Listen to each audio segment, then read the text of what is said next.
Il-ment minant tifla ta' 9 snin wassal biex f'Malta twilet qasam ġdid li kapaċi joħloq 20 ta' impjiegi u jħalli l-eluf fl-ekonomija Maltija.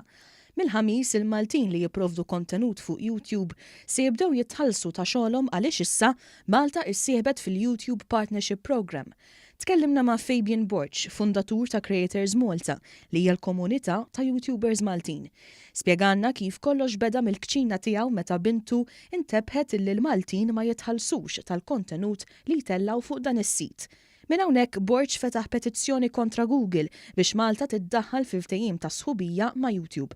Petizzjoni li l-Prim Ministru Joseph Muscat kien id-9 persuna li ffirma u li kellha twassal biex jibdew id-diskussjonijiet ma' Google dwar Malta. Kemm infetħu issa bibien li pratikament Maltin jistgħu jespiraw ruhom biex jagħmlu karriera letteralment minn fuq YouTube, bħalma hemm ħafna barra minn Malta. Tiftaħ ħafna. Suq huwa b'saħħtu ħafna fil-fatt anke l-ekonomija Maltija di tieħu spinta ħafna l fuq. Issa, YouTubers Maltin li jilħqu ċertu kriterji se jkunu qed jitħallsu tal-kontenut li jtellaw fuq il-profil tagħhom. Inti kollok dak jgħidulhom 1000 subscribers, jiġri jkollok 1000 ruħ li huma subscribed to your channel, u jkollok 4000 watch hours, view hours f'sena li huma faċli biex ittellaħħom ġala darba tibdew tkun kostanti. Issa ħabba l-monetization u affarijiet hekk anke l-Google għalihom jaqbillhom li promovu channels Maltin ħalli jkunu jistgħu itellawhom għax huma jkunu qed jieħdu l-introjtu huma stess.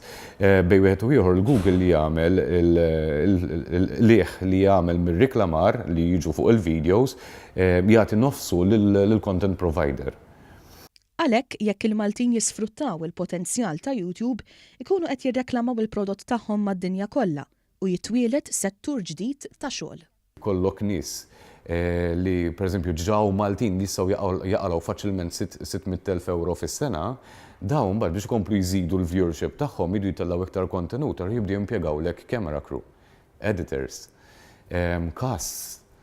It's a ripple effect. Il-negozju jkompli jikber, jibdew jikrejawlek il-merchandising tagħhom stess, ikollhom il-brand name tagħhom, jiftħu kumpaniji mbagħad. Is-Segretarju Parlamentari Silvio Xkembri spjega li sa sena u nofsilu Malta kienet l-uniku pajjiż li mhux inkluż fis-sħubija mas-sit. Iżda l-Gvern rid itemm id-diskriminazzjoni li kienu qed jaffaċċjaw il-YouTubers lokali. Din hija industrija di potenzjal li tiftaħ industrija kompletament ġdida. Ġifri smajna nies li jagħmlu eluf kbar ta' flus li bażikament ikun ix-xogħol primarju tagħhom. U din hija opportunità oħra f'dik li ngħidu l-creative arts fejn inti allura titkompli żżid id-diversifikazzjoni tal-ekonomija tiegħek.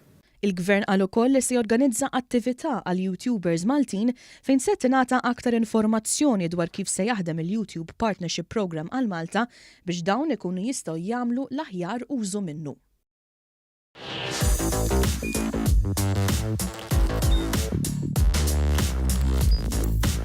Idħol fuq one.com.mt u hemmhekk tista' tara l-programmi kollha li jxandru fuq One permezz ta' One Play.